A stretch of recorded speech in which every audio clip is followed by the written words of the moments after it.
हाँ जी, क्या मैं आपको लाइव दिखाई दे रहा हूँ? जी स्टूडेंट, हम पार्टनरशिप पढ़ रहे हैं। 2 दिन की छुट्टी के बाद हमारी मुलाकात हो रही है। ओके। और पार्टनरशिप के सवाल अगर आप समझदार होंगे तो आप आगे के सवाल आपने खुद से सॉल्व कर लिए होंगे। ठीक है बच्चे, चलो दोस्तों चलेगा। पार्टनरशिप सवाल नंबर 29 एक ही शीट इस चैप्टर में बनाएंगे। एबीसी ने 4:2 अनुपात के रेशियो में पूंजी लगाकर एक बिजनेस शुरू किया। हर 3 महीने के एंड में ए अपनी कैपिटल को आधा कर देता है, जबकि बी अपनी कैपिटल को डबल कर देता है। सी अपनी कैपिटल में अपनी पूंजी में कोई बदलाव नहीं करता। रुक जाओ। यदि 1 साल के एंड में ए का लाभ 24,000 है तो आपसे पूछा है अर्जित किया गया कुल लाभ आपसे पूछा है, टोटल प्रॉफिट कितना होगा 1 साल के एंड में। टोटल समय है 1 साल यानी कि 12 महीने। अब ध्यान से सुनिएगा मेरे दोस्तों, 3 लोग हैं ए बी और सी, ये 3 लोग हैं। ठीक है, इन्होंने बिजनेस में पैसा लगाया 4:2 का रेशियो। हर 3 महीने के एंड में ए अपने कैपिटल को आधा कर देता है। अब 1 साल है 12 महीने, 12 महीने में 3-3 महीने के 4 टुकड़े बनेंगे, तो भाई इसको आधा करना है। 4 का आधा 3 बार करूंगा तो 10 साल में चला जाएगा। तो एक काम करते हैं, इस पूरे रेशियो को 2 से गुणा कर लेते हैं। भाई 8 हो जाएगा, भाई ये 4 हो जाएगा और 2 से गुणा कर लेते हैं 18 हो जाएगा, 18 हो जाएगा। मैंने इस पूरे रेशियो को 2 से गुणा कर लिया। यानी कि एबीसी ने पैसा इन्वेस्ट किया 8 4 18। हर 3 महीने के एंड में ए अपनी इन्वेस्टमेंट को आधा कर देता है। यानी कि ए ने 8 इन्वेस्ट करें 3 महीने के लिए, फिर 3 महीने बाद आधा कर दिया मेरे दोस्त। अब सुनो, तो ए ने अपनी कैपिटल को 8 का आधा कर दिया, तो 8 का आधा 4 हो गया, 3 महीने बाद आधा कर दिया, फिर 3 महीने बाद फिर से आधा कर दिया, 4 का आधा 2 हो गया, फिर 2 का फिर से आधा कर दिया 1 हो गया। यानी कि ये पैसा लगाया है 3 महीने के लिए। यही सवाल में लॉजिक है। पहले 1 यूनिट 3 महीने के लिए, फिर 2 यूनिट, पहले 8 का 8 3 महीने के लिए, फिर 8 का आधा 4 3 महीने के लिए, फिर 2 4 का आधा 2 3 महीने के लिए, फिर 2 का आधा 1 3 महीने के लिए। और बी हर 3 महीने में अपनी कैपिटल को डबल कर रहा है। यानी कि 4 4 इन्वेस्ट किया बी ने, फिर 4 को डबल कर दिया 8 कर दिया अगले 3 महीने में, फिर अगले 3 महीने में 8 का भी डबल कर दिया 16, फिर अगले 3 महीने में 16 का भी डबल कर दिया यानी कि 32। ये इन्वेस्ट करा बी ने 3 महीने के लिए। सी ने अपनी कैपिटल में कोई बदलाव नहीं किया। भाई सी ने 18 इन्वेस्ट किया था 18 स्टार्टिंग में, और सी ने 18 यूनिट लगाया 12 महीने के लिए, 12 मंथ के लिए। तो बच्चों ये आएगा एबीसी के प्रॉफिट का रेशियो। एबीसी के बीच जो प्रॉफिट बचेगा वो बटेगा जो इस रेशियो में बटना चाहिए मेरे दोस्तों। बात समझ में आ गई? आप बोलोगे हाँ जी सर। अब यहाँ पे दिखाई दे रहा है साफ साफ कि 3 से कट जाएगा, 3 से 12 4 बार ये आपका कैंसिल आउट हो गया। अब बताओ कितना आ गया? 2 1 3 4 7 8 15 15 हो गया मेरे दोस्तों। 15 रेशियो ये कितना आ गया बच्चों? 32 16 48 48 और 12 48 और 12 कितना हो जाएगा? 60 ये 60 हो गया मेरे दोस्तों। आपका रेशियो कितना आ जाएगा जी? 18 72 72 हो गया। तो बच्चों किससे डिवाइड हो रहा है? ये फिर 3 से कट रहा है मेरे दोस्तों, तो इसको 3 से फिर काट लेते हैं। 3 से 15 5 बार, 3 से 60 चला जाएगा 20 बार, और 3 से 72 जाएगा मेरे दोस्तों 24 बार। तो यानी कि एबीसी के बीच पैसा इस रेशियो में बटेगा। ए का प्रॉफिट 24,000 है, ए का प्रॉफिट है 5 यूनिट, तो 5 यूनिट की वैल्यू सवाल में 24,000 रुपए रखी है। आपसे पूछा टोटल प्रॉफिट, कितने लोगों ने सवाल कर लिया था खुद से? बहुत अच्छा सवाल है। टोटल प्रॉफिट हुआ है 20 और 5 25 और 24 49 49 यूनिट की वैल्यू आपसे पूछी है। 49 मतलब 7 का मल्टीपल आएगा। ठीक है ना? 5 किलो 24 आ रहे तो एक की वैल्यू 4800 आ गई मेरे दोस्तों। 4800 49 की वैल्यू आएगी मल्टीप्लाई बाय 49। तो एंड में 2 जीरो आएगा, 2 जीरो के बाद आएगा नॉट 72 2 जीरो के बाद 2 आएगा, तो आंसर होना चाहिए फर्स्ट ऑप्शन 235200। इस सवाल का आंसर है। बहुत अच्छा सवाल है, जबरदस्त। तो देखो करना क्या है कि इस पूरे रेशियो को 2 से मल्टीप्लाई कर लो कि 8 बन जाएगा, तो 8 का 3 बार आधा करना आसान है। 4 का आधा करोगे तो 10 साल में जाएगा है भाई। तो मैंने वो कर लिया, मेरी जो है कैलकुलेशन कम रही। अबे सीपीओ के पेपर का सवाल था, सीपीओ का ये वाला करके बताएंगे मेरे प्यारे। सवाल नंबर है 30 नंबर। बताओ जल्दी से करो, जल्दी से बताएंगे। लखन जी कह रहे सर रेशियो कब कराओगे? बेटा रेशियो तो लखन कब का करवा दिया मैंने, वो करवा दिया दिवाकर पंडित हमने। दिवाकर पंडित समझ आ गया ना? डाल दिया वीडियो। एबीसी ने 1,40,000 और 2 लाख रुपए से बिजनेस शुरू किया। 3 महीने के बाद सी ने बिजनेस छोड़ दिया। इस सवाल को आप खुद से कर सकते हो, आसान सवाल। ये सवाल मुझे करवाने की जरूरत नहीं है, इट्स एन इजी क्वेश्चन। ठीक है, तीसरा सवाल खुद से ट्राई करेगा। मैं आपको बताऊंगा ये वाला जो थोड़े थोड़े मुश्किल सवाल है मैं आपको करवाऊंगा। जैसे वाला सवाल देखिएगा मेरे प्यारे भाई, बड़ा प्यारा क्वेश्चन लग रहा है, बनाओ। एबीसी ने बिजनेस शुरू किया। शुरू में ए ने 29,000 रुपए का निवेश किया, जबकि बी और सी ने हर एक ने 25,000 रुपए का निवेश किया। 4 महीने के बाद ए ने 3,000 रुपए निकाल लिए। इसके 2 महीने के बाद सी ने 12,000 रुपए और इन्वेस्ट किए। सी ने 1 साल के एंड में 33,200 के प्रॉफिट में से सी का शेयर ज्ञात करें। सी को कितना शेयर मिलेगा? बहुत अच्छा सवाल है भाई। मुझे बात अच्छी तरीके से पता है कि प्रॉफिट का रेशियो होता है इन्वेस्टमेंट इनटू टाइम। अब यहाँ पे जितनी भी इन्वेस्टमेंट है वो सब 1000 से कट रहे हैं, सभी के एंड में 3 जीरो आ रहे हैं, तो भैया मैं यहाँ पे 3 जीरो से काट लेता हूँ मेरे प्यारे, सभी को 3 जीरो से काट लेता हूँ। समझ में? आप बोलोगे हाँ जी सर। यानी कि एबीसी 3 लोगों ने बिजनेस शुरू किया। ए ने 29 यूनिट का इन्वेस्ट किया है, बी ने 25 यूनिट का इन्वेस्ट किया है, और सी ने भी 25 यूनिट का इन्वेस्ट किया। तीनों लोगों ने 29 25 25 इन्वेस्ट किया। ए ने 29, बी ने और सी ने 25 25 यूनिट का इन्वेस्ट किया। 4 महीने के बाद ए ने 3 यूनिट निकाले। देखो 4 महीने के बाद ए ने 3 यूनिट निकाली। यानी कि ए ने 29 इन्वेस्ट किया 4 महीने के लिए। अब जैसे 4 महीने बीते, ए ने 3 निकाले, 29 में से 3 निकाल लिया, बचा 26। यानी कि ए ने 26 इन्वेस्ट किया फिर 8 महीने के लिए। 8 महीने के लिए इसके भी 2 महीने बाद, सवाल ढंग से पढ़ो, इसके भी 2 महीने के बाद सी ने 12 यूनिट और इन्वेस्ट किए। बी के बारे में तो कोई जो करनी है, यानी कि बी ने 25 यूनिट इन्वेस्ट किया पूरा का पूरा 12 महीने के लिए। 12 महीने के लिए बी का कोई जिक्र नहीं, बी ने ना कोई पैसा निकाला है ना ही कोई ऐड किया है। 4 महीने के बाद ए ने 3 यूनिट निकाला है। 4 महीने के भी 2 महीने बाद यानी कि 6 महीने हो गए भाई। ए ने 4 महीने बाद 3 यूनिट निकाला, 4 महीने के बाद भी 2 महीने और लिया है यानी कि 6 महीने। सी ने 25 यूनिट इन्वेस्ट किया है 6 महीने के लिए। 6 महीने के बाद सी ने 12 यूनिट और इन्वेस्ट किया। 25 तो था सी का इन्वेस्टमेंट पहले से, 25 में 12 और इन्वेस्ट किया, तो सी का इन्वेस्टमेंट हो गया 37 यूनिट। तो सी ने 37 यूनिट इन्वेस्ट किया 6 महीने के लिए। 25 तो था ही, 25 में 12 इन्वेस्ट कर दिया मेरे दोस्तों। अरे सब डलवा दिया दिवाकर पंडित। ठीक है भाई, 6 महीने के लिए। समझ में? आप बोलोगे हाँ जी सर। तो ये ए बी और सी के प्रॉफिट का रेशियो हो जाएगा, इस रेशियो प्रॉफिट बचेगा। अब बताओ मेरे दोस्तों किससे डिवाइड हो रहा है? तो भाई ये वाला जो है, ये 6 तो कॉमन ही आ जाएगा, 25 प्लस 37 हो जाएगा जी, 5 7 12 का 2 1 3 3 6 62 गुणा 6, 25 प्लस 37 ये 62 गुणा 6 हो जाएगा मेरे प्यारे। अब बताओ ये नंबर किससे डिवाइड हो रहा है? तो भाई मुझे साफ साफ दिखाई दे रहा है कि 4 से कट रहा है। 4 से कट जाएगा, और ये 4 से 8 2 बार कट जाएगा, ये 4 से 12 3 बार। अब 4 से काटेंगे तो देखिए 2 तो कट जाएगा 3 बार, और 2 कट जाएगा 31 बार। 4 से काटना है तो 2 और 2 से काट लिया मेरे दोस्तों। ये आएगा 26 दूनी 52, 52 में जब मैं 29 जोड़ूंगा तो 52 प्लस 30 82 होता है, ये 1 कम आएगा 81 रेशियो। ये आएगा जी 25 तिया 75, ये आएगा जी 31 तिया। समझ में आया? अब देखिए 3 से काटेंगे इसको, पूरे रेशियो को 3 से काटेंगे, क्या हुआ? कौन सा? अरे दिल्ली पुलिस का है। 27/25/31 ये आ गया मेरे दोस्तों प्रॉफिट का रेशियो। बोला 33,200 में से सी का शेयर बताओ, तो आपसे सी का शेयर पूछा, सी का शेयर है 31 यूनिट, तो आंसर 31 का मल्टीपल आएगा। ये ऑप्शन 31 का ये नहीं है। अब ये तो 7 भैया, यहां डबल जीरो एंड में तो 7 कैसे आ रहा है, दशमलव में तो थोड़ा ना जा रहा है, ये वाला ऑप्शन आंसर हो जाएगा 31 का मल्टीपल। सर एक ऑप्शन है सॉल्व करना है, तो 31 अपॉन टोटल प्रॉफिट कितना है 7 5 12 और 13 का 3 हासिल 1 2 1 3 2 5 3 8, टोटल 83 में से 31 यूनिट सी का शेयर है आउट ऑफ 33,200 रुपए, तो कितना जाएगा 83 से 400 बार जाएगा और 31 चौका 124 होता है 12,400 रुपए। तो पार्टनरशिप के सवाल मुश्किल नहीं है, ये सबसे इंपॉर्टेंट वैरायटी, बस आपको एक एक लाइन को बड़े ध्यान से पढ़ना है, आपको बस ये देखना है कि कौन सा पैसा कितने कितने टाइम के लिए इन्वेस्ट किया गया है। समझ में आया? आप बोलोगे हाँ जी सर आया है, ठीक है जी, क्लियर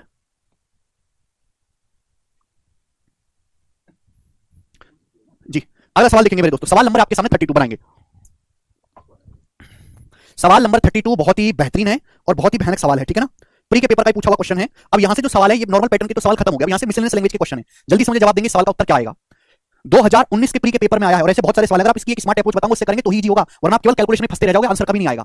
बोला ए और बी के कंबाइंड बिजनेस था जिसमें ए ने 1 साल के लिए 60,000 रुपए का निवेश किया है, 3 महीने के बाद बी ने 80,000 रुपए का निवेश किया, सेकंड साल की शुरुआत में ए ने 30,000 रुपए और निवेश किए तथा बी ने 5,000 रुपए निकाल लिए।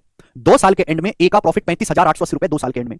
यदि वो कुल प्रॉफिट का आधा समान रूप से और बाकी को इन्वेस्टमेंट के रेशियो में बांटते हैं तो पूछा है बी का प्रॉफिट कितना है, बी द्वारा अर्जित लाभ कितना होगा। मतलब जितना भी टोटल प्रॉफिट होता है उसका आधा हिस्सा तो बांटेंगे equal, if they distribute half of the total profit equally, जितना भी प्रॉफिट होगा उसका आधा तो ए और बी में बराबर बराबर बांटा जाएगा, बाकी जो आधा प्रॉफिट है वो ए और बी में बांटा जाएगा उनकी कैपिटल इन्वेस्टमेंट के रेशियो में। तो पूछा बी को कितना प्रॉफिट मिलेगा। देखिए यहां तक तो नॉर्मल है क्वेश्चन कि आप ये पता लगाओ कि ए और बी को प्रॉफिट किस रेशियो में मिलना चाहिए।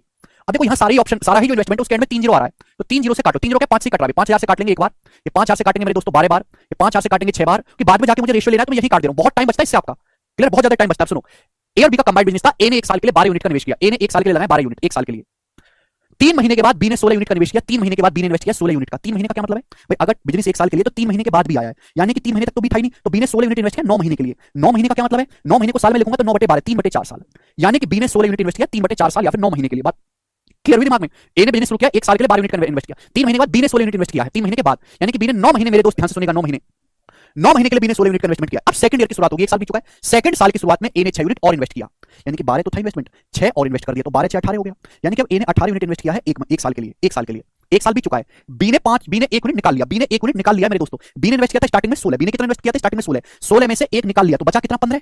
अगर बी का इन्वेस्टमेंट 16 है, 16 इन्वेस्ट किया था बी ने, 1 यूनिट निकाल लेगा तो 15 बचा, तो बी ने 15 यूनिट इन्वेस्ट किया है 1 साल के लिए। तो मैंने यहाँ पे इन्वेस्टमेंट को 1 साल में, टाइम को 1 साल में रखा है मेरे प्यारे भाई, ठीक है ना। और ये होगा भाई 2 साल के एंड में ए और बी को प्रॉफिट इस रेशियो मिलना चाहिए। आप महीने में कन्वर्ट करके करेंगे तो भी यही रिजल्ट आएगा, बट कैलकुलेशन थोड़ी ज्यादा हो जाएगी। तो कितना आ जाएगा जी 12 + 18 30 रेशियो, ये कितना हो जाएगा जी यहाँ से 4 चौक 16 और 4 तिया 12 + 15 27, ये आएगा। किससे कट गया 3 से, 3 से कट गया 10 रेशियो 9, 3 2 30 और 3 27, यानी कि मैं ये कह सकता हूं कि ए और बी को जो प्रॉफिट मिलेगा वो 10 रेशियो 9 के रेशियो में मिलेगा।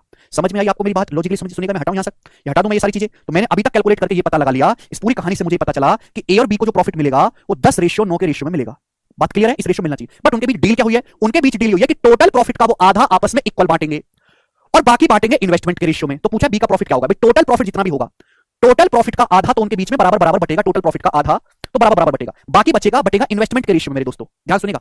अब देखिए इसका आधा करूंगा, 10 9 19 हो रहा है, 19 का आधा करने में तकलीफ होती है, तो काम करता हूं दशमलव में जाता है ना, पूरे रेशियो को 2 से गुणा कर लेते हैं, पूरे रेशियो को 2 से गुणा कर लेते हैं, 10 रेशियो 9 को लिख सकते हैं, 20 रेशियो 18। अब मेरे प्यारे ध्यान सुनिएगा, जितना भी प्रॉफिट हुआ तो प्रॉफिट का आधा हिस्सा तो मेरे दोस्तों ए और बी में इक्वल इक्वल बटेगा और बाकी आधा हिस्सा बटेगा ए और बी में इन्वेस्टमेंट के रेशियो में, यानी कि अगर ए को 20 मिलेगा तो बी को 18। समझ में? अब थोड़ा लॉजिकली यही आपको समझना है, भाई टोटल प्रॉफिट का आधा तो बराबर बराबर बांटेंगे और बाकी आधा बांटेंगे ए और बी के बीच इसी रेशियो में जिस रेशियो में उनकी इन्वेस्टमेंट है, यानी कि ये भी टोटल प्रॉफिट का आधा है, ये भी टोटल प्रॉफिट का आधा है। तो अगर टोटल प्रॉफिट का आधा ही आपका 38 है, अगर टोटल प्रॉफिट का आधा 20 + 18 38 है, तो ये भी 38 होना चाहिए। तो 38 का आधा कितना होता है, 19 यूनिट ए को देंगे, 19 यूनिट बी को देंगे। ध्यान से समझ में आया, ये लॉजिकली समझना, एक बार आप समझ गए तो कैलकुलेशन बहुत आसान है। ध्यान से सुनिएगा, फिर से एक बार बताता हूं, जैसे जितना भी प्रॉफिट हुआ, प्रॉफिट के 2 हिस्से करे, आधा आधा, ये जो आधा पैसा आपने किया है उसको ए और बी के बीच बराबर बराबर बांटना है और बाकी जो आधा पैसा है उसको ए और बी के बीच इन्वेस्टमेंट के रेशियो बांटना है। आधा पैसा तो बांटेंगे बराबर बराबर और बाकी आधा पैसा बांटेंगे इन्वेस्टमेंट के रेशियो में। तो इन्वेस्टमेंट करिए 20 18 के रेशियो में, तो आधा पैसा तो अगर ए को 20 मिला, बी को 18, यानी कि टोटल 38 है, तो ये भी आधा 38 होना चाहिए ना। लेकिन ये तो आधा जो 38 है बराबर बराबर बटेगा, 38 का आधा ए को भी 19 बी को भी 19। इस हिसाब से ए को टोटल कितना पैसा मिला, इस हिसाब से ए को टोटल मिल गया 19 + 20 39। इस हिसाब से जो ए का शेयर हो गया वो 19 ये हुआ, 20 ये हुआ, 39 यूनिट हुआ ए का शेयर, ए का। इस हिसाब से बी का शेयर कितना हुआ, तो बी का शेयर हुआ भाई साहब 19 + 18 37 यूनिट, बी का शेयर हुआ 37 यूनिट। समझ में आया? तो यहाँ पे पैसा 2 हिस्सों में बटा, एक तो इन्वेस्टमेंट के रेशियो बांटा है 20 18, ये आधा, ये प्रॉफिट का आधा है तो ये भी प्रॉफिट का हाफ ही होगा, आधा ही होगा मेरे दोस्तों। तो अगर आधा 38 है तो ये भी आधा 38 होना चाहिए, लेकिन जो आधा 38 है ये 19 19 करके बांटा ए और बी को इक्वल इक्वल। ये लॉजिक है मेरे दोस्तों। आप बोलोगे हाँ जी सर, यानी कि अगर ए का प्रॉफिट 39 यूनिट है तो बी का 37 यूनिट होगा। अरे भैया सवाल को ढंग से पढ़ो, सवाल को ढंग से पढ़ो। सवाल में उन्होंने शर्त ये लगा दी, देखो ना क्वेश्चन ढंग से क्यों नहीं पढ़ते क्वेश्चन को। ये एक लाइन ने पूरे सवाल के कांसेप्ट की स्पेसिफिकल दी एक लाइन ने कि जितना भी अगर 100 रुपए का प्रॉफिट हो रहा है, 100 का, सपोज 100 का आधा होता है 50, 50 को आधा आधा बांटेंगे और भी 25-25, बाकी जो बचा 50 उसे बांटेंगे इन्वेस्टमेंट के रेशियो में। ये कहने का मतलब है। तो टोटल प्रॉफिट जितना भी हो उसका आधा बांटेंगे इन्वेस्टमेंट के रेशियो में, आधा भाई प्रॉफिट इन्वेस्टमेंट 20-18 के रेशियो में, तो आधा 20-18 होगा, बाकी जो आधा बचा टोटल 38 है तो आधा बचा 38, 38 भी ए और बी के बीच इक्वल बांटा जाएगा, ए को 19 बी को 19, तो ए को मिला टोटल 19 और 20 39, बी को मिला 19 + 18 37। तो भाई यहां पे ए को प्रॉफिट कितना मिला है 35,880, ए को प्रॉफिट कितना मिला मेरे दोस्तों 19 यूनिट की वैल्यू 35,880 रुपए है। आपसे पूछा बी का प्रॉफिट कितना होगा मेरे दोस्तों, यही लॉजिक है। तो उन 35,880 रुपए से कम आंसर आएगा, 39 की वैल्यू दी है 37 की वैल्यू, 35,880 से कम एक ही आंसर है, ये वाला ऑप्शन नंबर सी। बहुत बेहतरीन सवाल है, जबरदस्त। 33,200 बेटा प्रॉफिट है ना कि इन्वेस्टमेंट, पागल। तो ये सवाल बेटा नॉर्मल क्वेश्चन नहीं है, इसमें लॉजिकल सवाल है मेरे दोस्तों, लॉजिकल सवाल। ठीक है जी, आगे चलेंगे। अगला सवाल 33वां, बताओ जी। इस सवाल को मैं करके बताऊं या कर लोगे? इस सवाल को मैं करके बताऊं, 33वां सवाल आप कर लोगे, मुझे नहीं लगता इसमें कोई परेशानी है, नॉर्मल क्वेश्चन है। 33 नंबर खुद से ट्राई करना मेरे दोस्तों, खुद से, ठीक है ना। 33 नंबर जी मैं आपको बताऊंगा, ये वाला सवाल नंबर है आपके सामने यहां पर 34। वेरी वेरी बेहतरीन सवाल, जबरदस्त क्वेश्चन। सवाल फिर से 2020 के प्री के पेपर का पूछा हुआ है और सवाल आसान है लेकिन थोड़ा सा डिफरेंट है, अलग है, लॉजिकल कैलकुलेटिव दिमाग लगाना होला। बोला एबीसी ने किसी साल की शुरुआत में बिजनेस में 40, 48 और 80 हजार रुपए का निवेश किया। 6 महीने के बाद साल के शेष टाइम के लिए ए ने हर महीने 4,000 रुपए मिलाए हैं, जबकि बी ने हर महीने 4,000 रुपए मिलाए, जबकि सी ने हर महीने 4,000 रुपए निकाले। यदि कुल प्रॉफिट 6,72,000 है तो पूछा है सी का शेयर कितना होगा। बहुत बेहतरीन क्वेश्चन। 3 लोग हैं ए, बी और सी, ये 3 लोग हैं ए, बी और सी। इन्होंने बिजनेस शुरू किया, ए ने 40,000 रुपए इन्वेस्ट किए, बी ने 48,000, सी ने 80,000। 6 महीने तक नॉर्मल इन्होंने इन्वेस्टमेंट किया। 6 महीने के बाद जो भी साल का शेष टाइम है, कृपया सवाल को ढंग से पढ़ो। अगर आपको कोई डाउट है तो कमेंट में पूछने के बजाय, डाउट पूछने के बजाय सवाल पढ़ो। 6 महीने के बाद साल का जो भी शेष टाइम है, 6 महीने के बाद साल के कितने महीने बचते हैं? 6 महीने बचते हैं। बचे 6 महीने के लिए ए हर महीने 4,000 रुपए ऐड कर देता है, बी हर महीने 4,000 रुपए ऐड कर देता है, जबकि सी हर महीने 4,000 रुपए निकाल लेता है। टोटल प्रॉफिट अगर 6,72,000 है तो सी का शेयर क्या होगा, ये सवाल है। तो देखिएगा, मुझे प्रॉफिट निकालने के लिए इन्वेस्टमेंट और टाइम का रेशियो चाहिए। ये सारा डाटा 4,000 से डिवाइड हो रहा है, 4,000 से रेशियो ले लो, सारी इन्वेस्टमेंट का 4,000 से 10 बार जाएगा, ये 4,000 से 12 बार जाएगा, ये 4,000 से ये जो है 20 बार जाएगा, ये 4,000 से देखो एक बार जाएगा, ये 4,000 से एक बार जाएगा। ये हमारा ए और बी जो हर महीने एक यूनिट मिला रहे हैं, जबकि सी हर महीने 4,000 निकाल रहा है, ये 4,000 से एक बार जाएगा, 1 यूनिट निकाल रहा है। यानी कि मैं ये कह सकता हूं कि बिजनेस की शुरुआत में ए ने 10 यूनिट इन्वेस्टमेंट किया है, बी ने 12 यूनिट का इन्वेस्टमेंट किया है, सी ने 20 यूनिट का इन्वेस्टमेंट किया है। ए ने 10 यूनिट इन्वेस्ट किया 6 महीने के लिए, बी ने 12 यूनिट इन्वेस्टमेंट किया 6 महीने के लिए, सी ने 20 यूनिट इन्वेस्टमेंट किया 6 महीने के लिए। अब जैसे 6 महीने के बाद हुआ, ए जो है हर महीने 1 यूनिट मिला देता है, यानी कि ए ने इन्वेस्टमेंट किया 10, 10 में 1 यूनिट और मिला दिया तो हो गया 11। तो ए ने अगले महीने 11 यूनिट इन्वेस्टमेंट किया, 11 यूनिट 1 महीने के लिए, 1 महीने के लिए। समझ में आया? फिर 1 महीने के बाद फिर ए ने 1 यूनिट मिला दिया, 11 था, 11 यूनिट में 1 यूनिट और मिला दिया, यानी कि 12 यूनिट, 12 यूनिट इन्वेस्ट किया 1 महीने के लिए। फिर भैया ए ने अगले महीने 1 यूनिट और मिला दिया, 10 थे, 10 इन्वेस्ट किया था, हर महीने 1 यूनिट मिला रहा है, तो 11 हो गया, फिर 12 हो गया, फिर अगले महीने 13 यूनिट इन्वेस्ट किया 1 महीने के लिए। अच्छा, गुणा 1 करने का कोई मतलब है नहीं, तो लिखो मत। अगले महीने 14 इन्वेस्ट किया 1 महीने के लिए, अगले महीने 15 इन्वेस्ट किया 1 महीने के लिए, अगले महीने 16 इन्वेस्ट किया 1 महीने के लिए, ऐसे चला 6 महीने तक। 6 महीने। बी की बात करते हैं, बी ने 12 यूनिट लगाया 6 महीने के लिए, फिर 6 महीने के बाद जितने भी बचे महीने हर महीने 1 यूनिट बढ़ा देता है, यानी कि बी ने 13 यूनिट इन्वेस्ट किया 1 महीने के लिए, फिर अगले महीने 14 यूनिट इन्वेस्ट किया, फिर अगले महीने 15 यूनिट इन्वेस्ट किया, फिर अगले महीने 16 यूनिट इन्वेस्ट किया, फिर अगले महीने 17 यूनिट इन्वेस्ट किया, फिर अगले महीने 18 यूनिट इन्वेस्टमेंट किया। आप बोलोगे हां जी सर। अब हम सी की बात करते हैं, सी ने 20 यूनिट इन्वेस्ट किया 6 महीने के लिए, फिर 6 महीने बाद हर महीने सी 1 यूनिट निकाल लेता, 20 है 20 में से 1 निकाल लेगा तो बचेगा कितना 19, 19 यूनिट इन्वेस्ट किया 1 महीने के लिए, फिर 18 यूनिट इन्वेस्ट किया 1 महीने के लिए, फिर 17 यूनिट इन्वेस्टमेंट किया 1 महीने के लिए, फिर 16 यूनिट इन्वेस्टमेंट किया 1 महीने के लिए, फिर 15 यूनिट इन्वेस्टमेंट किया 1 महीने के लिए, फिर 14 यूनिट इन्वेस्टमेंट किया 1 महीने के लिए। समझ में आया? आप बोलोगे हां जी सर समझ में आया है। तो आप मुझे बताओ एबीसी के प्रॉफिट का रेशियो क्या होगा? ये सब ऐड करना पड़ेगा, ये सब ऐड करना पड़ेगा, ये एबीसी के प्रॉफिट का रेशियो आएगा। हां जी, पेपर में आपको इतना करना पड़ेगा अगर आपको नौकरी चाहिए तो, ठीक है ना। आसान सवाल तो दुनिया कर ही लेगी, आसान तो आप कर लोगे। अगर आप आगे के लेक्चर ना देखो, ध्यान से बात सिखाना। प्रीवियस ईयर में आए हुए पार्टनरशिप के 90% सवाल अब आप कर लोगे, 90%। इन 90% सवाल को समझाने में मुझे आपको 2 घंटे लगे, लेकिन बाकी के 10% सवालों को सिखाने में भी 2 घंटे लगेंगे। ये है किसी चैप्टर की 90% तैयारी आप जितने समय में करोगे ना, बाकी का जो कठिन हिस्सा बचता है ना 10%, उसकी तैयारी में भी उतना ही समय लगता है। ये बात समझ रहे हो? अगर आप यहां से पढ़ना बंद कर दो, बिल्कुल बैठ जाओ, हम नहीं पढ़ रहे, 90% प्रीवियस ईयर के पार्टनरशिप के सवाल कर लोगे, कोई रोकने वाला नहीं है। बाकी के 10% नहीं होंगे, बाकी के 10% के लिए आपको पूरा उतना ही मेहनत करनी पड़ेगी जितनी अब तक करी है। अब मुझे जोड़ना है। आप कहोगे सर जोड़ना, तो मुश्किल है। देखो मैं जोड़ने का भी आसान तरीका बता रहा हूं। देखो ये देखो 11 + 16 27 हो रहा है 27। आप पहला राखी जोड़ो, 12 15 27 13 14 27। देखो 27 27 27 3 बार हो गए ना, 81 81 में 60 जोड़ूंगा 141 हो गया 141। 11 + 16 27 12 15 27 13 14 27 27 27 27 81 हो गए। 81 में 60 जोड़ूंगा 141 141 रेशियो। ऐसे यहां पे करना बच्चों। ये कितना हो गया मेरे दोस्तों? 31 31 31 93 93 में 72 जोड़ूंगा 12 72 93 में अब मैं 72 जोड़ूंगा तो 9 7 16 3 2 5 165 165 आएगा रेशियो। सी का निकालना है। अब 19 + 14 33 18 15 33 17 16 33 99 हो गया। 99 99 में 120 जोड़ूंगा 99 में 120 जोड़ूंगा तो 219 219 आ गया 219। आप बोलोगे हां जी सर बिल्कुल सही 219। समझ में आया ना? 33 + 33 + 33 99 99 में 120 जोड़ना है। अगर 99 में 100 में 120 जोड़ा है 220 220 से कम आएगा 219। आप कह सकते हैं सी का शेयर पूछे, खुद मेरे दोस्तों कट रहा है 3 से कट रहा है। 3 चौक 12 3 7 21 3 पंजे 15 कम 3 पंजे 15 3 7 21 3 3 ये एबीसी के प्रॉफिट का रेशियो आ गया। पूछा सी का हिस्सा, सी का हिस्सा आएगा 73 73 का मल्टीपल भी चेक नहीं कर सकते, पूरा करना पड़ेगा। आउट ऑफ टोटल आएगा जी 7 3 10 5 15 का 5 हासिल 1 4 1 5 5 10 7 17 ये आ गया 175 में से 173 मिलेगा कितने का मेरे दोस्तों? 672 ठीक है ना। आप बोलोगे हां जी सर बिल्कुल से। बताओ किससे जाएगा? 25 से। 25 से ये 1000 काटेंगे 40 बार, 25 175 7 बार, 7 से काटेंगे 672 7 63 7 42। तो ये मुझे करना है। तो बच्चों एंड में एक ही जीरो आने वाली है, ये आंसर नहीं है। एंड में 3 3 18 8 8 चौक 32 जीरो के बाद 2 आएगा, जीरो के बाद 2 इस ऑप्शन में आ रहा है, ये सही है डी ऑप्शन 280320। सी ने पैसे निकाले इसलिए तो 1 1 माइनस कराया ना बेटा। सी ने हर महीने 1 यूनिट निकाला है, सी ने इन्वेस्ट किया था 20 इन्वेस्ट किया था सी ने। 20 में से 1 यूनिट निकालोगे 19 बचा, फिर हर महीने 1 यूनिट निकालो, 19 में से 1 निकाले 18 बचा, फिर 1 निकाले 17 बचा। सी ने हर महीने 1 निकाले इसलिए तो माइनस हुआ है, या हर महीने 1 यूनिट बढ़ा इसलिए प्लस हुआ है। समझ में आया बेटा देवांश? सुना नहीं शायद आपने। सी ने स्टार्टिंग में 20 यूनिट इन्वेस्ट किया था, हर महीने सी हर महीने निकालता, हर महीने 1 यूनिट। 20 यूनिट था, 1 यूनिट निकाले तो 19 यूनिट बचा, 19 यूनिट इन्वेस्ट किया 1 महीने के लिए, फिर 1 यूनिट और निकाले, 18 यूनिट इन्वेस्ट किया 1 महीने के लिए, फिर 1 यूनिट और निकाले, बचा 17 यूनिट, 17 यूनिट इन्वेस्ट रहा 1 महीने के लिए। समझ में आया? ये किया बेटा, ध्यान से देखो, ठीक है? कर पाएंगे? आप बोलोगे हाँ जी सर बिल्कुल सही कर पाएंगे। आगे चलते हैं, सवाल नंबर 35।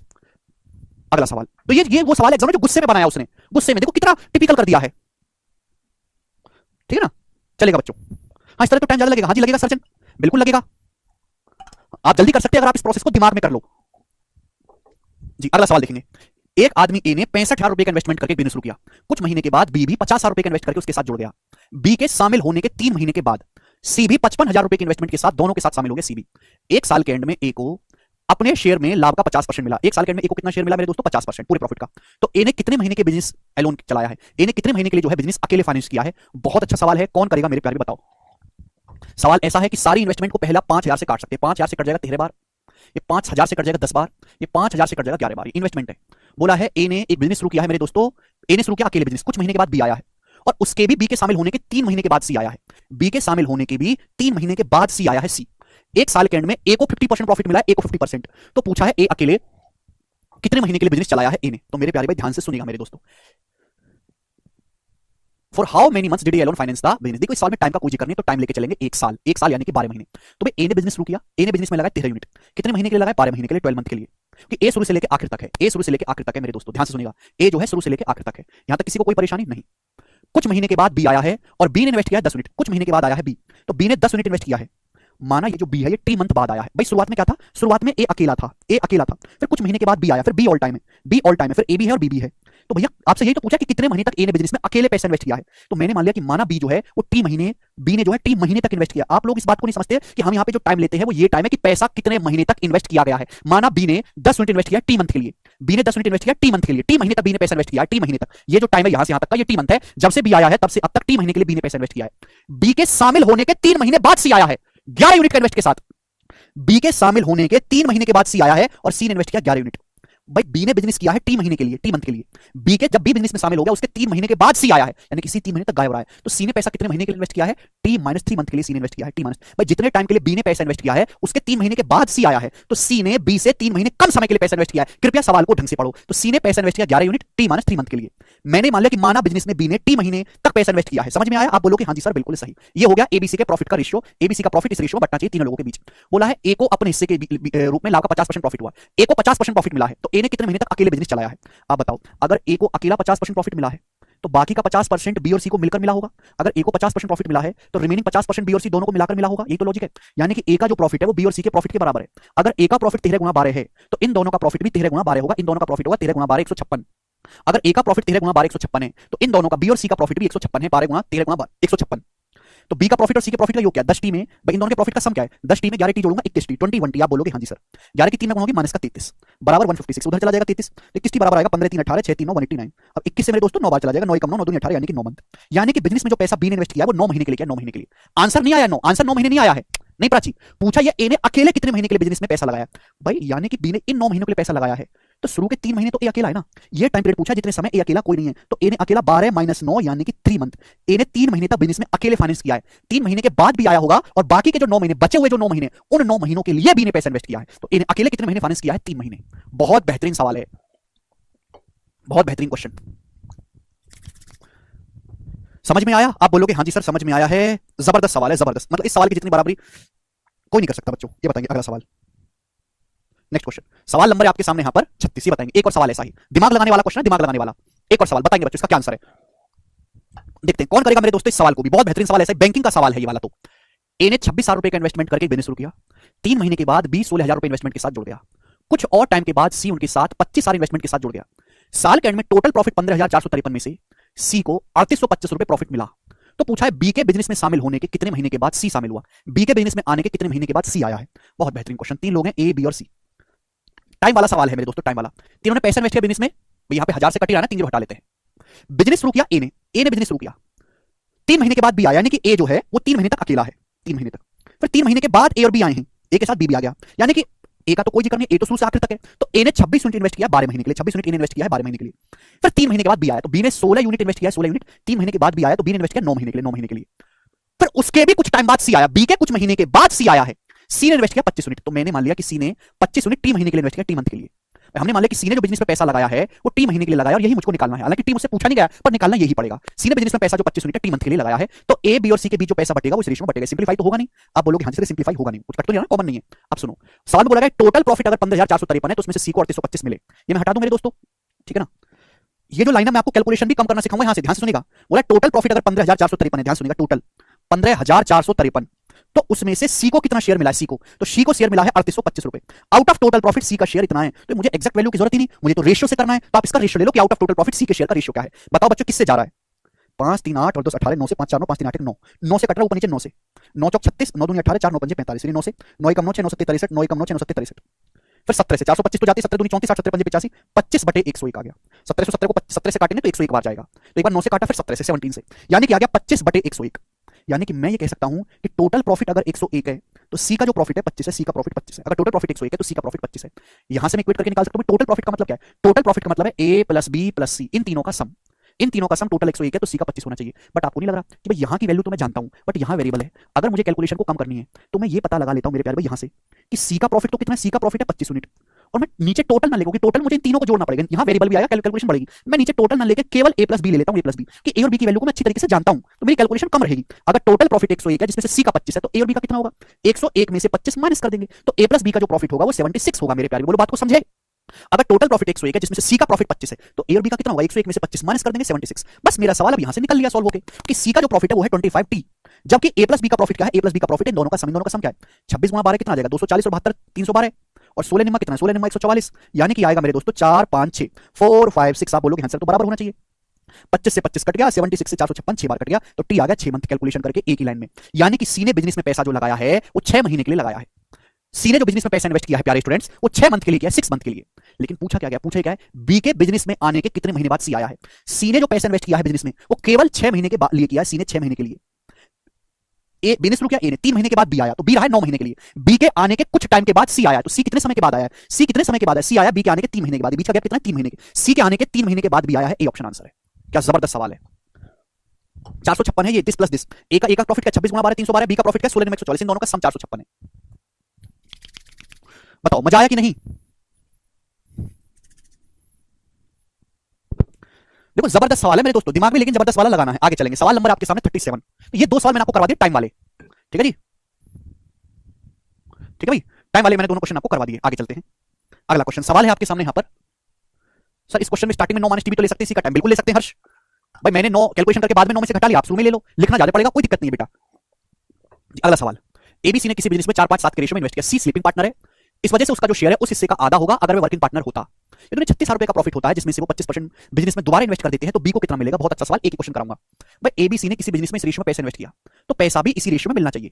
अगर एबीसी ने किसी बिजनेस में पैसा 4 5 7 मंथ के लिए इन्वेस्ट किया है तो प्रॉफिट भी इसी रेशियो में मिलना चाहिए। लेकिन सी है स्लीपिंग पार्टनर, सी पैसा देके भूल गया कि मैंने कुछ दिया भी है, इसलिए उसका जो शेयर है उस शेयर का आधा है जो उसको वर्किंग पार्टनर होते हुए मिलता। वर्किंग पार्टनर होता तो सी को शेयर मिलता 7, लेकिन सी तो वर्किंग पार्टनर नहीं है तो उसे 7 का आधा ही दे रहे हैं 7/2। स्लीपिंग पार्टनर होने की वजह से सी को प्रॉफिट 7 ना देके 7/2 दिया जाता है। यानी कि एबीसी के जो बीच पैसा बटेगा वो 2 से मल्टीप्लाई कर दो, 8 10 7, एबीसी के बीच पैसा बटेगा मेरे दोस्तों इस रेशियो में। समझ में आया। टोटल प्रॉफिट हुआ ना 36,000 का, टोटल प्रॉफिट से 36,000 का हुआ एक साल में। 36,000 में से 25% बिजनेस में दोबारा इन्वेस्ट कर दिया तो बचा कितना, 36,000 का 75% बचा ना। 36,000 का 75% होता है 3/4, 25% 1/4, बचा 75% 3/4। इस पैसे को आपस में बांटेंगे, इस पैसे को आपस में बांटेंगे 36,000 का 75%। बी को कितना मिलेगा, बी को मिलेगा 10 यूनिट, बी को 10 यूनिट मिलेगा आउट ऑफ टोटल। टोटल कितना है, टोटल है 8 10 18 7 25, टोटल है 25। तो 25 चौका 100 से 2 जीरो कट गया, 36 3 108, यानी कि 10,800 रुपए बी को मिलेगा। और यही इस सवाल का आंसर है। बेहतरीन इजी क्वेश्चन है मेरे दोस्तों, बी ऑप्शन। समझ में आ गया, कर पाओगे बेटा। ये समझ में आ गया ना, स्लीपिंग पार्टनर वाला क्वेश्चन ऐसा आएगा। पर हो सकता है कि आपके यहां पे स्लीपिंग पार्टनर को आधा ना देके 70% दे, 40% क्या लैंग्वेज बदली जाएगी, ठीक है ना। लेकिन सवाल आएगा तो इसी कांसेप्ट पे सॉल्व होगा। तो मेरा मकसद ये है कि हर एक लैंग्वेज से आप रूबरू हो जाए। वो 7/2 सवाल में दिया है, सवाल में ये बोला गया साफ साफ, प्लीज अगर आपको डाउट है तो कमेंट में बकने की बजाय क्वेश्चन को ढंग से पढ़ लो। क्वेश्चन ढंग से पढ़ोगे तो आधा डाउट खत्म हो जाएगा। सी जे sleeping partner show his share of profit will be half, half बोला है, will be half of what it would have been if he were a working partner. C sleeping partner है इसलिए सी का जो प्रॉफिट है वो आधा दिया जाएगा जो वो वर्किंग पार्टनर होते हुए लेता। वर्किंग पार्टनर अगर होता तो सी को मिलता 7 रुपए प्रॉफिट, लेकिन स्लीपिंग है तो 7 ना देके 7 का आधा ही दिएगा, इसलिए 7/2 किया है। ठीक है जी, आगे चलते हैं। नेक्स्ट सवाल आपके सामने, अगली लैंग्वेज, सवाल नंबर 38 करो बच्चों। 38 बनाएंगे।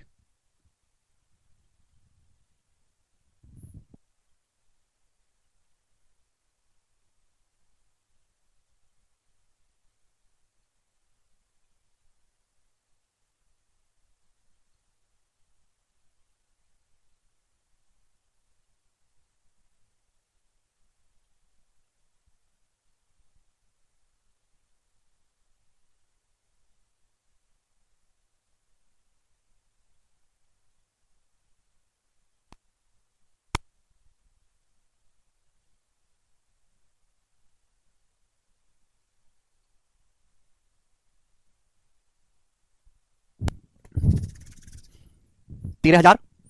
देखते हैं एबीसी एक बिजनेस में तीन पार्टनर है, एबीसी बिजनेस में तीन मस्त पार्टनर है। ए कुल प्रॉफिट का 3/7 लेता है, बाकी प्रॉफिट बी और सी के बीच बांटा जाता है। ठीक है, पहले लाइन देखो, एबीसी बिजनेस में पार्टनर है, ए टोटल प्रॉफिट का 3/7 लेता है, बाकी बी और सी के बीच बांटा जाता है। 3/7 मतलब अगर टोटल प्रॉफिट 7 है, टोटल 7 है, तो ए लेता है टोटल प्रॉफिट 7 में से 3, तो बाकी बी प्लस सी लेते हैं 4। यानी कि प्रॉफिट जो बांटा जाता है ए और बी प्लस सी के बीच में, इस रेशियो पहली लाइन पढ़ो, पहली लाइन चीख चीख के कह रही है। अब बोला है if profit return will increase from 7% to 12%, यदि प्रॉफिट रिटर्न 7% से बढ़कर 12% हो जाता है तो ए का प्रॉफिट 450 रुपए बढ़ जाता है। ए का प्रॉफिट, तो आपसे पूछा है total investment of B and C, B और सी का टोटल इन्वेस्टमेंट क्या होगा। देखिए पहले दो तीन चीजें समझो कि ये पहले आप हमें ये बताओ कि प्रॉफिट रिटर्न भला क्या है। भला क्या है प्रॉफिट रिटर्न, क्या भला है मेरे दोस्तों। प्रॉफिट रिटर्न का मतलब है कि आपको अपने किए गए इन्वेस्टमेंट पर कितना लाभ हुआ। सपोज आपने एक बिजनेस में 40,000 रुपए का इन्वेस्टमेंट किया, 40,000 का, सपोज एग्जांपल ले रहा हूं, 40,000 रुपए का इन्वेस्टमेंट किया और 40,000 में से आपको प्रॉफिट हुआ है एक साल में 12,000 का। 12,000 का आपने सपोज एक बिजनेस में 40,000 रुपए का इन्वेस्टमेंट किया, 40,000 रुपए का इन्वेस्टमेंट लगा के आपको 12,000 का प्रॉफिट हुआ, यानी कि आपने कमाया कितना 52,000। 40,000 रुपए बिजनेस में सपोज आपने समोसे का ठेला लगाया, समोसे का ठेला खोलने में 40,000 लगे और आपने एक महीने में 52,000 रुपए कमा लिए, यानी कि आपने 12,000 रुपए एक्स्ट्रा कमाए, 12,000 प्रॉफिट है। इसी को परसेंटेज में अगर मैं कन्वर्ट करूंगा, ये परसेंटेज जो वैल्यू आएगी मेरे दोस्तों, आएगी 30%, तो आपको प्रॉफिट रिटर्न जो मिला, इसी को बोलते हैं इन्वेस्टमेंट पर होने वाला प्रॉफिट, प्रॉफिट रिटर्न कहलाता है। 30% का प्रॉफिट रिटर्न आपको मिला, यानी कि ये जो प्रॉफिट है ये इन्वेस्टमेंट पर होता है। तो भाई एक बिजनेस में एबीसी को प्रॉफिट इस रेशियो बांटा जाता है, तो एबी ए और बी प्लस सी के इन्वेस्टमेंट का रेशियो भी यही होगा।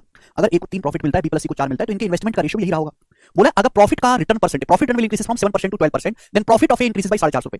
आपको बिजनेस में पहले 7% का प्रॉफिट रिटर्न मिला था, 7% का, अब प्रॉफिट रिटर्न 7% से बढ़ के 12% हो जाता है। मतलब बिजनेस में जो भी आप पैसा लगा रहे हो उस पे पहले 7% का लाभ मिला था, आज उस बिजनेस में इन्वेस्टमेंट करने पर 12% का लाभ मिल रहा है, तो आपका प्रॉफिट रिटर्न बढ़ कितना गया 5%। अगर आपका प्रॉफिट रिटर्न 5% बढ़ गया तो इसका मतलब हर आदमी का प्रॉफिट 5% बढ़ जाएगा। जैसे अंबानी जी के शेयर, अडानी जी के शेयर आजकल हल्के पड़ गए, 200 रुपए कम हो गए। अगर हर शेयर की वैल्यू 200 रुपए कम हो गई है तो हर आदमी का इन्वेस्टमेंट भी, हर आदमी का प्रॉफिट भी 200 रुपए कम हो जाएगा। अगर बिजनेस से होने वाला प्रॉफिट रिटर्न ही 5% बढ़ गया तो हर आदमी का, ए का भी, बी का भी, सी का भी प्रॉफिट परसेंटेज 5 बढ़ जाएगा। तो ए का प्रॉफिट, ए के बारे में बोला गया, तो ए का प्रॉफिट 5% बढ़ जाएगा। ए का प्रॉफिट बढ़ा कितना 450, तो 5% की वैल्यू 450 है, तो 1% की वैल्यू 90 है, तो ए का 100%, यानी कि ए के इन्वेस्टमेंट का 100% हो जाएगा। ये प्रॉफिट होता किस पे, इन्वेस्टमेंट पे। तो यानी कि ए ने अगर 100% इन्वेस्ट किया तो 100% के लिए 9,000 रुपए, यानी कि बिजनेस में ए ने 9,000 रुपए इन्वेस्ट किया, 9,000। लेकिन पूछा बी और सी का इन्वेस्टमेंट, 3 की वैल्यू 9,000 है तो 4 की वैल्यू 12,000 है, तो बी प्लस सी का जो इन्वेस्टमेंट है वो 12,000 रुपए है, और यही सवाल का आंसर है बेटा, बी ऑप्शन, 12,000 आंसर। बहुत अच्छा सवाल है, लॉजिकली आपको सोचना है। आगे चलेंगे मेरे दोस्तों, सवाल नंबर है स्टूडेंट आपके सामने यहां पर 39, बताएंगे बच्चों इसका क्या आंसर है। यस, अगला सवाल वेरी वेरी इंपॉर्टेंट लैंग्वेज, बहुत जबरदस्त सवाल है, ये भी बनाएंगे। दो आदमी हैं, और भी उन्होंने बिजनेस में 24 और 28,000 रुपए से इन्वेस्टमेंट किया। 4 महीने के बाद सी भी आ गया कुछ इन्वेस्टमेंट लेकर, साल के एंड में उन्हें कुल 19,950 का लाभ हुआ एक साल के एंड में। इस 19,950 में सी का शेयर 76 है, तो आपसे पूछा बिजनेस में सी का इन्वेस्टमेंट क्या है। सी का इन्वेस्टमेंट 3 लोग हैं मेरे दोस्तों, ए बी और सी। ए ने बिजनेस में इन्वेस्ट किया 24,000 रुपए 12 महीने के लिए, कितने महीने के लिए, 12 महीने के लिए। बी ने इन्वेस्टमेंट किया 28,000 रुपए, कितने महीने के लिए, 12 महीने के लिए, 12 मंथ के लिए, 12 महीने के लिए। सी ने 4 महीने बाद सी ने इन्वेस्ट किया कुछ कैपिटल के साथ, 4 महीने के बाद, 4 महीने के बाद सी ने इन्वेस्टमेंट किया है कुछ कैपिटल के साथ, तो मैंने मान लिया कि सी ने इन्वेस्ट किया एक्स रुपए, सी ने एक्स रुपए इन्वेस्ट किया है, तो सी ने एक्स रुपए इन्वेस्टमेंट किया 4 महीने के बाद, तो सी ने एक्स इन्वेस्ट किया 8 महीने के लिए बेटा, 4 महीने के बाद आया ना, तो सी ने 8 महीने के लिए इन्वेस्ट किया है। तो आपसे पूछा टोटल प्रॉफिट 19,950 है, तो सी का, अगर टोटल मेरे दोस्तों 19,950 है टोटल, तो उसमें से सी का शेयर कितना है, सी का शेयर है 7600, टोटल प्रॉफिट 19,950 है, तो सी का 7600 बताओ कितना, जीरो तो चला जाएगा, 19 चौक 40 और 105, 19 से 19 5 चला जाएगा, 8/21, 8/21। आप बोलोगे हाँ जी सर, यानी कि मैं ये कह सकता हूं भाई सी का तो मुझे निकालना है, ए और बी का दिया तो ई पे ध्यान दूंगा ना। अगर सी का प्रॉफिट 8 है तो टोटल 21 है, मैं टोटल इक्का ना लेके ए प्लस बी लूंगा क्योंकि मुझे उसकी जानकारी है। अगर सी का प्रॉफिट 8 है तो टोटल जो है वो 21 है, तो ए प्लस बी का क्या होगा, 21 में 60 घटाएंगे 13, यानी कि अगर सी का 8 है तो ए प्लस बी का 13 है। सी का कितना मेरे दोस्तों, सी ने इन्वेस्ट किया x यूनिट 8 महीने के लिए, जबकि ए प्लस बी ने कितना इन्वेस्ट किया, दोनों का सम 12 तो कॉमन आ जाएगा, 24 + 28 आ जाएगा जी आपका 52,000 मेरे दोस्तों, कितने महीने के लिए, 52,000 × 12। भाई दोनों को जोड़ूंगा, दोनों को जोड़ूंगा, आ जाएगा बराबर होना चाहिए, 8 से 8 कट गया, 13 से 52 4000 बार कट गया, तो भाई यहां से x की वैल्यू आ जाएगी 12 चौक 48, 48 के, ये सवाल का आंसर है 48,000 रुपए, x की वैल्यू ऑप्शन नंबर यहां से ए करेक्ट है। ठीक है भाई, तो यहां पे देखो, अगर आप ये टेक्निक अपनाओगे तो you will get easy calculation, आपकी कैलकुलेशन इजी होगी। अदरवाइज आप यहां पे टोटल करो, इन तीनों को जोड़ो, फिर काटो, तो कैलकुलेशन तो बहुत बढ़ जाएगी, समय लगेगा। ठीक है ना, तो भाई मैं आपको वो चीज सिखाना चाहता हूं जिससे आपका एग्जाम में समय बचे, कोई कैलकुलेशन कम करना भी एक आर्ट है, ये बताएंगे मेरे प्यारे भाई। सवाल नंबर है आपके सामने 40, बनाओ बच्चों, क्या उत्तर है। पी और क्यू क्रम से 1.5 लाख और 4.5 लाख रुपए की इन्वेस्टमेंट से दुकान शुरू करते हैं। एक साल के बाद 1,60,000 के प्रॉफिट में से पी को अपने प्रॉफिट का कुछ हिस्सा, पी को अपने लाभ का हिस्सा और कुछ धन जो लाभ का हिस्सा नहीं है उसके वेतन के रूप में मिलता है। यदि पी को कुल 70,000 रुपए मिले हैं, पी को कुल, तो पूछा है उसका वेतन क्या है, उसकी सैलरी क्या है। बहुत अच्छा सवाल। देखिए बच्चों, दो लोग हैं पी और क्यू। पी ने इन्वेस्टमेंट किया 1.5 लाख रुपए, क्यू ने इन्वेस्टमेंट किया 4.5 लाख रुपए, दुकान खोली, मस्त तुम दुकान है भटूरे की। तो 1.5 लाख और 4.5 लाख रुपए होता है 1:3। तो पी और क्यू ने बिजनेस में 1:3 के रेशियो में इन्वेस्टमेंट करके बिजनेस शुरू किया है। तो पी और क्यू को प्रॉफिट भी इसी रेशियो में मिलना चाहिए। हुआ क्या, एक साल बीता, एक साल में प्रॉफिट हुआ 1,60,000 रुपए का, 1,60,000। तो 1,60,000 में पी और क्यू को प्रॉफिट भी इस रेशियो में मिलना चाहिए। सवाल को ढंग से पढ़ो, लेकिन ऐसा हुआ नहीं। हुआ क्या कि पी को प्रॉफिट मिला है प्लस कुछ एक्स्ट्रा पैसा भी मिला है जो प्रॉफिट का हिस्सा नहीं है, सैलरी के रूप में। मतलब पी को हम प्रॉफिट भी देंगे प्लस एक्स्ट्रा पैसा भी देंगे सैलरी के रूप में। भाई तू ले ले एक्स्ट्रा पैसा। तो आपसे पूछा उसकी सैलरी क्या है, तो पी को प्रॉफिट भी मिला, पी को अपना शेयर ऑफ प्रॉफिट मिला, प्लस उसको कुछ पैसा एक्स्ट्रा भी मिला जो उसके प्रॉफिट का हिस्सा नहीं है, सैलरी के रूप में। टोटल प्रॉफिट 1,60,000 रुपए, 1,60,000। तो पी को प्रॉफिट मिलना कितना चाहिए, तो पी को प्रॉफिट मिलना चाहिए एक पार्ट आउट ऑफ टोटल 4, यानी कि 4 है। अभी जो बंद कर रहे हैं बस, 40,000 रुपए पी को प्रॉफिट मिलना चाहिए। लेकिन पी को 40, पी को मिलना कितना चाहिए पैसा, 40,000, जबकि पी को कुल मिला 70,000। तो पी को 70,000 मिल गया, मिलना चाहिए 40,000, 30,000 रुपए एक्स्ट्रा मिला। 30,000 रुपए कहां से मिला एक्स्ट्रा, ये 30,000 रुपए पी की सैलरी है। ये आंसर हो जाएगा बी ऑप्शन। देखो आसान है सवाल, ये तो थोड़ा सा लॉजिकल लगाना था बस। ठीक है बच्चों, मजा आया करके, चलेगा मेरे दोस्तों। चलिए तो आज की क्लास को हम यहीं पे छोड़ते हैं। आज मैं बहुत थका हुआ हूं, इसके आगे जो है मैं आपको कल करवाऊंगा। ठीक है बच्चों।